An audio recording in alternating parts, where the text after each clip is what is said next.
स्वागत है आपका। और पिछले कई दिनों की लगातार बारिश ने महाराष्ट्र और कर्नाटका में फसलों को कुछ नुकसान पहुंचाया है, खासकर कॉटन और सोयाबीन की फसल को। इसका बाजार पर कितना असर है, क्या नंबर्स देखने को मिल सकते हैं, इस पर बात करने के लिए हमारे साथ डीडी कॉटन के एमडी अरुण सेकसरिया हैं। अरुण जी नमस्कार, शुक्रिया साथ देने के लिए। और जहां तक महाराष्ट्र की बात आती है, कॉटन एक सबसे नंबर 1 की फसल है। यहाँ पर कुछ बहुत रिपोर्ट्स हैं कि यहाँ पर डैमेज है, आकलन अभी भी यहाँ पर जारी है, लेकिन इनिशियल रिपोर्ट्स आपके पास क्या हैं? नमस्कार मनीषा जी, देखिए ऐसा है कि टोटल एकरेज अभी तक कॉटन के ऊपर अबाउट 105.2 लाख हेक्टेयर्स के अंदर हो गई है, and which is still lower last year same time by about 2 to 3%। Okay now ये जो मौसम जो अभी बरसात पानी हुई है और ये जो क्रॉप स्टैंडिंग क्रॉप है, इसमें आज के तारीख में there is no loss anticipated in cotton. Okay. आज की तारीख में crop standing is very good, and अगर यही मौसम रहा और ऐसे रहा तो we should be expecting a crop of much larger than last year, the current year. हाँ, तो कितनी ओवरऑल फसल की एक्सपेक्टेशन है फिर Arun ji as of now? It is too early to say, but as per the present estimates which have been evaluated, आपका ये समझ के चलिए we are looking at a crop size of at least about 335 lakh bales कम से कम. In spite of there has been less acreage in Maharashtra, Gujarat and MP. But crop condition is very good आज की तारीख में, और crop is looking very positive in this case.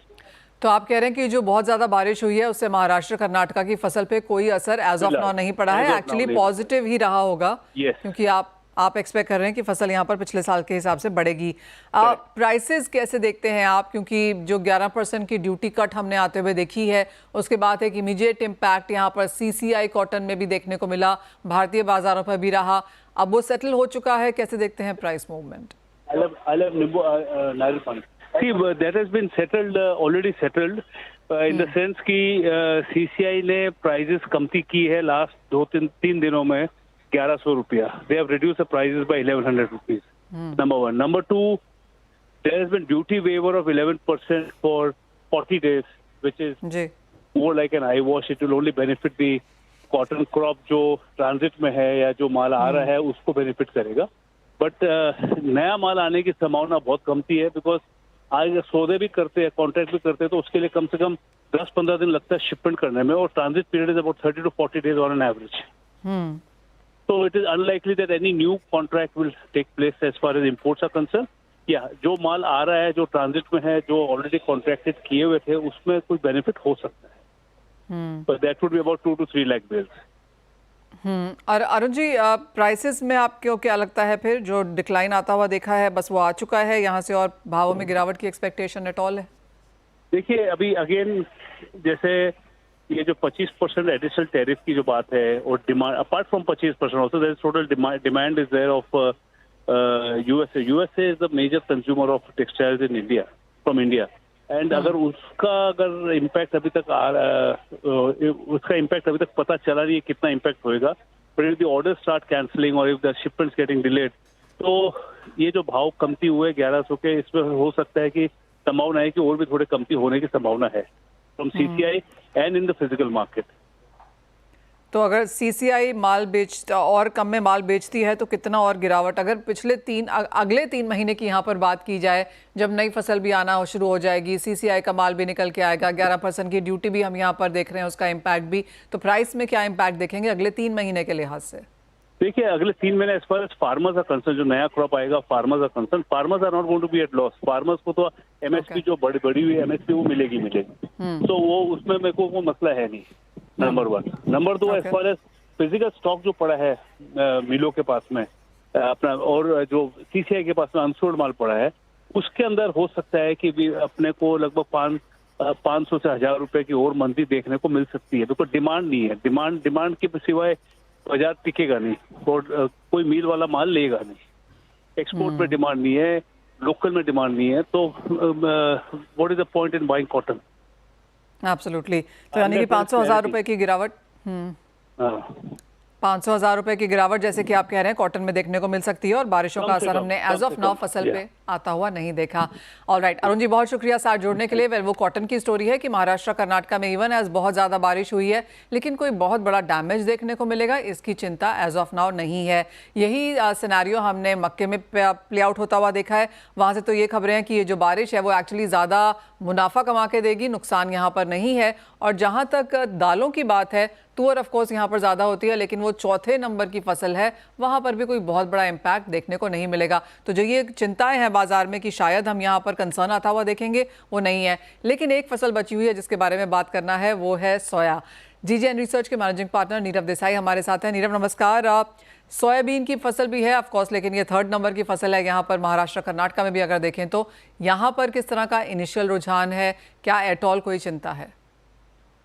जी देखिए, I would say from the start of the season soya की yield wise थोड़ा सा issue रहा है। मतलब एरिया तो स्लाइटली रिडक्शन पे रहा ही है महाराष्ट्र में भी और एमपी में भी, बट उसी के बाद भी यील्ड वाइज भी थोड़ा सा इशू रहा है। मध्य महाराष्ट्र, मराठवाड़ा में थोड़ा बीच बीच में पानी का कमी था।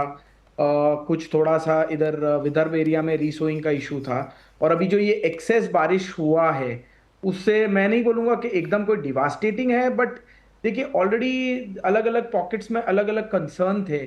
और कोई ना कोई वेदर एक्सट्रीम आने से जो कुछ कुछ क्रॉप्स वीक रहेंगे, जो लो लाइंग फील्ड्स रहेंगे, उसमें इस चीज का इम्पैक्ट आएगा। तो I would say this rain has done slightly damage to rather benefit soya crop of Maharashtra. Overall इसमें सिचुएशन में मैं मानता हूं कि अलग अलग पॉकेट्स के अलग अलग इश्यूज है, बट नेट नेट थोड़ा सा negative impact on the yield रहेगा। Negative impact on the yield के चलते फिर किस तरह का डैमेज ओवरऑल फसल पे देखने को मिल सकता है? क्या कोई आकलन है कि ओवरऑल फसल इस बार क्या आएगी? जी देखिए, ओवरऑल अगर हम एकरेजेस की बात करें तो ऐसा लगता है बिटवीन 5 to 7% तो एकरेजेस मिनिमम डाउन है। अभी ग्राउंड स्टडी ऑनगोइंग या डिफरेंट ऑर्गेनाइजेशंस की, इवन हमारी टीम भी कुछ वर्किंग करेगी आने वाले दिनों में। तो उससे क्लैरिटी आएगी। और उसी के सामने यील्ड में भी जैसे मैंने कहा कि अलग अलग पॉकेट्स में अलग अलग कंसर्न है। आज कोटा बारा झालावाड़ बेल्ट में अगर हम बात करते हैं तो एक्सेसिव रेन ने सोइंग टाइमली नहीं होने दी। अगर हम इंदौर एंड सराउंडिंग डिस्ट्रिक्ट्स की बात करते हैं तो यहाँ थोड़ा डेफिसिट इन रेनफॉल रहा था 15 अगस्त तक। तो उसी के सामने हरदा से लेके खातेगांव से लेके भोपाल तक अगर हम जाते हैं तो वहाँ पे भी थोड़ा सा डेफिसिट रहा। नॉर्दर्न एमपी में एक्सेसिव रेन रहा। तो इस बार बहुत डिफरेंट डिफरेंट पॉकेट्स में डिफरेंट डिफरेंट सिचुएशन रही है। और नेट इन सब का इम्पैक्ट हमको लगता है कि 5 to 10% यील्ड भी उस चीज पे इम्पैक्टेड रह सकती है। So crop as a number can be lower by 8 to 15%। We will have to see finally what is the extent, finally what is the weather, but net net crop घटेगा। एक ही हमारे पास सेवियोर है कि हम अभी तक कुछ ना कुछ क्रॉप कैरी आउट में ला रहे थे। इस बार भी थोड़ा कैरी आउट जाएगा जो रिड्यूस्ड रहेगा लास्ट ईयर से, बट फिर भी रहेगा। अभी भी सरकार के पास करीब करीब 5.5 से 6 लाख टन सोयाबीन है। ट्रेड इंडस्ट्री एंड फार्मर के पास भी थोड़ा सा बीन्स रहेगा ही रहेगा at the end of the year. तो एक स्टॉक के कारण थोड़ा सा सपोर्ट हो जाएगा, but net net the new crop would be lower. And so जो हम एक higher carry out, higher availability से हम एक नॉर्मल अवेलेबिलिटी पे चले जाएंगे, इफ नॉट डेफिसिट। प्राइसेस अब आपको यहाँ से फिर कैसे नजर आती हैं, क्योंकि इंटरनेशनल मार्केट्स में अच्छा खासा डिक्लाइन देखने को मिला है और जहाँ तक इंडियन मार्केट्स हैं यहाँ पर एमएसपी की चिंताएं लगातार रही हैं। मैं ये बोलूंगा, देखिए ऑयल एक डिफरेंट ट्रैजेक्टरी पे चल रहा है, बट सोयाबीन्स की अगर हम बात करें तो मुझे लगता है सोयाबीन्स अब एक थोड़ा ज्यादा डोमेस्टिक प्रोडक्ट की तरह ट्रेड कर रहा है। पूरे सीजन में 42-4400 की प्लांट बिल्टीज चल रही थी। अब वो 4700 से 4900 की अभी हाल है। ऊपर में 4800 से 5000 रुपीज तक की चली गई थी। तो मार्केट में ये भी एक चीज दिखा रही है कि जो एक्स्ट्रा स्टॉक कैरी हो रहा था, गवर्नमेंट के पास जो हेवी स्टॉक था, वो सब काफी रिड्यूस हो गया। और वेदर कंसर्न और एरिया कंसर्न के चलते मार्केट अब वो 42-4400 के लेवल्स पे इवन लोगों को नहीं लगता है कि नए क्रॉप पीरियड में जाएगा। सो बीन्स में मुझे लगता है कि ब्रॉडली करंट लेवल से बहुत ज्यादा इवन न्यू क्रॉप में बड़ा करेक्शन नहीं आएगा। सामने गवर्नमेंट जरूर 53-50-53-80 के आसपास में एमएसपी पे प्रोक्योर करने के लिए एक्टिव रहेगी, बट बहुत बड़ा 5000-5100 के ऊपर का मूवमेंट भी नहीं होगा, क्योंकि सोयाबीन्स के लिए ये भी बहुत इंपॉर्टेंट है कि about million two million and half का एक्सपोर्ट होना चाहिए, अगर क्रॉप हमारी स्टैंडर्ड क्रॉप भी है तो ही हमारी एसएनडी बैलेंस आउट होती है। बट इसके सामने मेरा ऐसा भी मानना है कि डीडीजीएस का जो एक नेगेटिव इम्पैक्ट 2 साल से चल रहा था, उसका भी काफी खासा इम्पैक्ट मार्केट में रजिस्टर हो चुका है already. Degrowth, no growth हम ये 2 साल तक कंटिन्यूअसली देख चुके हैं। तो शायद अब उसका इंक्रीमेंटल डेट्रीमेंटल इम्पैक्ट डीडीजीएस का भी आने वाले सीजन में कम रहेगा। Point taken. नीरव, बहुत शुक्रिया साथ जोड़ने के लिए। तो क्लियरली एक चीज़ यहाँ पर काफ़ी क्लियर है कि एक ही क्रॉप है शायद जहाँ पे कुछ कंसर्न्स हैं, और वो है सोयाबीन, जहाँ पर बुआई का इलाका भी कम था, ईल्ड को लेकर भी चिंताएं हैं, और जिस तरह की बारिश रही है क्या इम्पैक्ट होगा देखना होगा। लेकिन स्टॉक है अभी भी मिलों के पास, सीसीआई के पास, और रादर सॉरी यहाँ पर स्टॉकिस्ट के पास, और जिस तरह से हमने यहाँ पर स्टॉक बनता हुआ देखा है नेफेड के पास, उस पर बाजार की नज़र भी रहेगी। इसी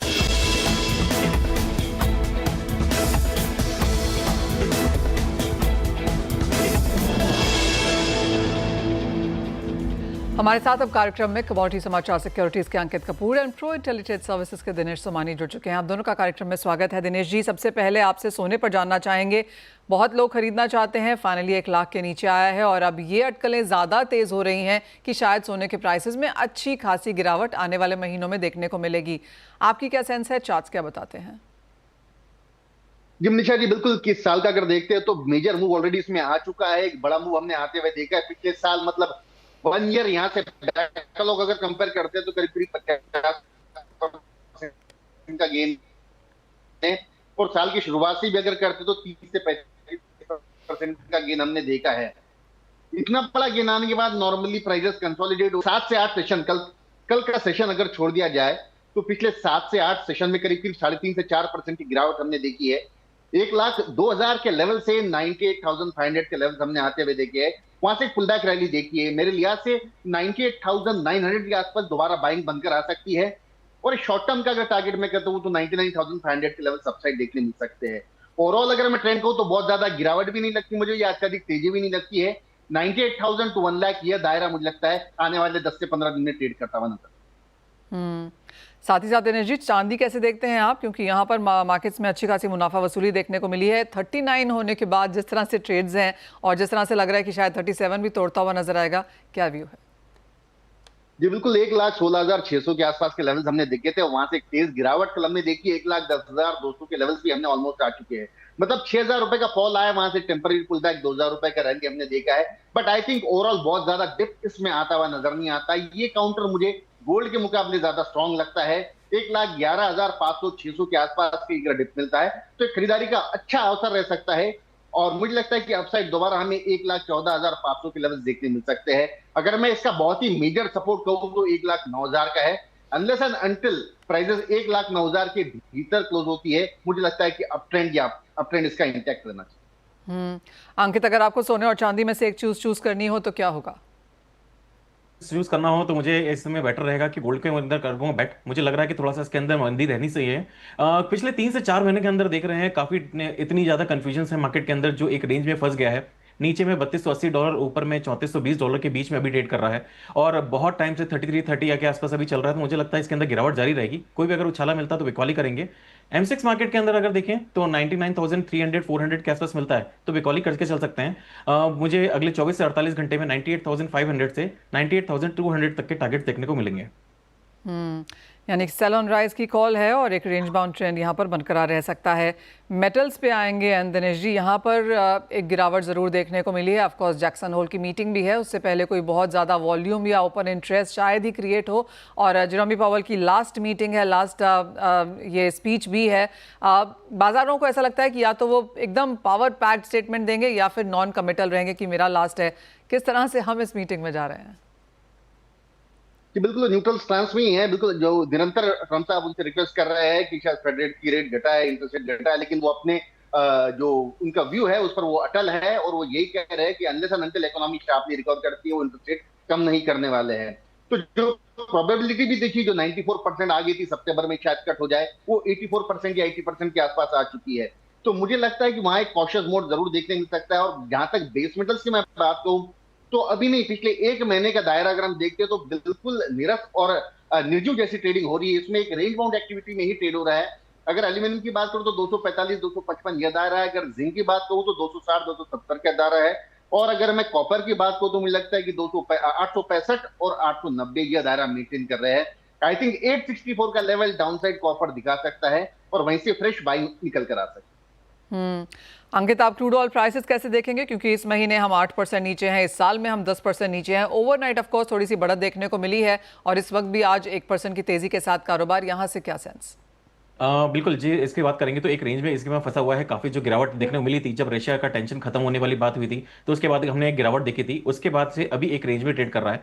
तो 5400 इसमें एक शॉर्ट टर्म सपोर्ट बना हुआ है और 5650 का रेजिस्टेंस बना हुआ है। इसी के बीच में ट्रेड करता हुआ नजर आएगा। अगर कोई हल्की गिरावट आती है, कोई रिस्क लेना चाहते हैं, तो 5480 के आसपास में खरीदारी करी जा सकती है 5400 के स्टॉप लॉस से। और 5600 5650 तक के टारगेट्स शॉर्ट टर्म में देखने को मिल सकते हैं। बहुत बड़ी गिरावट इसके अंदर अब देखने को नहीं मिलेगी, क्योंकि अगर मैं नाइमेक्स डिवीजन की बात करूं तो $60 का करीब एक मेजर सपोर्ट बना हुआ है। अगर $60 के आसपास भी अगर आता है तो एक काफी पोजिशनल बाइंग इसके अंदर क्रिएट हो सकती है। लेकिन अभी जो ग्लोबल सिनेरियोज हैं उसको देखना बहुत जरूरी है। नेक्स्ट 24 आवर्स तो कहीं ना कहीं इंपॉर्टेंट रहेंगे। लेकिन कल जिस तरह से क्रूड ऑयल की इन्वेंट्री नेगेटिव आई है, वो थोड़ा सा इस पे इंपैक्ट डाल रहा है, जिसकी वजह से आज हमको थोड़ा सा पॉजिटिव बायस देखने को मिल रहा है। ओवरऑल अगर ट्रेंड देखें तो एक सीमित दायरे में ट्रेड करता हुआ नजर आएगा। साथ ही अंकित, आप नेचुरल गैस प्राइसेस को कैसे देखेंगे? अगर पिछले एक महीने की बात की जाए तो नेचुरल गैस में 20% की गिरावट है। आज ऑफ कोर्स थोड़ी सी तेजी जरूर है। ये केवल एक पुल बैक है, बहुत बड़ी इसमें तेजी देखने को नहीं मिलेगी। समवेयर अराउंड अगर 250 255 के आसपास मिलता है तो वहां से एक बार वापस से गिरावट देखने को मिलेगी। जब तक ये 265 का लेवल क्रॉस नहीं करता है तब तक इसमें बड़ी तेजी की संभावना नहीं बनेगी। हाँ, लोअर लेवल्स काफी आ चुके हैं और ये इस समय अगर देखा जाए तो डिमांड भी इस स्लगिश बनी हुई है। और ओवरऑल देखा जाए तो जो प्रोडक्शन है वो भी इसका कंटिन्यूसली बढ़ रहा है। तो इस वजह से इसके अंदर बहुत ज्यादा बड़ी तेजी देखने को नहीं मिल रही है। नीचे में 230 का एक सपोर्ट बना हुआ है, लेकिन कहीं पे भी 250 255 के आसपास मिलता है तो इसमें बिकवाली की ही सलाह रहेगी। एक फाइनल सवाल दिनेश जी आपसे, और ये एग्रीकल्चर कमोडिटीज़ पे है। हल्दी में काफ़ी कुछ हमने पिछले एक हफ्ते में बीतता हुआ देखा है। आप कहेंगे भाव अब यहाँ पर कुछ सेटल हो रहे हैं या कुछ और गिरावट की एक्सपेक्टेशन है वो? और दूसरा, कैस्टर में अब क्या करना चाहिए? बिल्कुल, हल्दी में बहुत सारी खबरें हैं कि वेयरहाउस स्टॉक जो है सही नहीं है और उसकी जानकारी भी निकाल रहे हैं। एनसीडीएस की टीम भी वहां पर निजामाबाद में गई थी, वहां से उन्होंने सैंपल्स निकाले, कुछ सैंपल सही निकले, कुछ नहीं निकले, बट इसका नेट आउटकम भी आना बाकी है। और प्राइसेस हम पिछले तीन में देख रहे हैं। जो अक्टूबर का कॉन्ट्रैक्ट ये स्टेबलाइज हो चुका है। ये 13,200 13,300 डाउनसाइड जाता है और 13,500 13,600 अपसाइड रेजिस्ट करता है। आई थिंक मुझे लगता है कि ये स्टेबलाइज हो जाएगी प्राइसेस यहाँ पर, और 12,700 का सपोर्ट अक्टूबर कॉन्ट्रैक्ट जरूर लेकर चलेगा। ओवरऑल मुझे लगता है कि 12,700 के स्टॉप लॉस से जितनी भी बाइंग है ये लेकर बनी रहनी चाहिए। ऊपर में अगर 13,600 के ऊपर क्लोज करता है तो एक बड़ा मूव हमें आते हुए देखने मिल सकता है। वही अगर कैस्टर की बात करूं तो मुझे लगता है कि 6500 के लेवल से 6720 के आसपास के लेवल से आ चुकी है। आई थिंक 6860 के लेवल एक बार ये दिखा सकता है। मौजूदा स्तर पर खरीदारी करते हैं तो 6860 का लक्ष्य देखना चाहिए और ऊपर नीचे में जो है 6650 का स्टॉप लॉस मेंटेन कर सकते हैं। ऑल राइट, तो वो ट्रेडिंग कॉल्स हैं एग्री और नॉन एग्री दोनों ही स्पेसेस में। दिनेश जी, अंकित जी, बहुत शुक्रिया साथ जुड़ने के लिए और हमारे व्यूअर्स के समक्ष वो सारी की सारी स्ट्रैटेजीज रखने के लिए। इसी के साथ मुझे भी दीजिए इजाजत। हम ब्रेक के बाद लेकर आएंगे आवाज समाचार।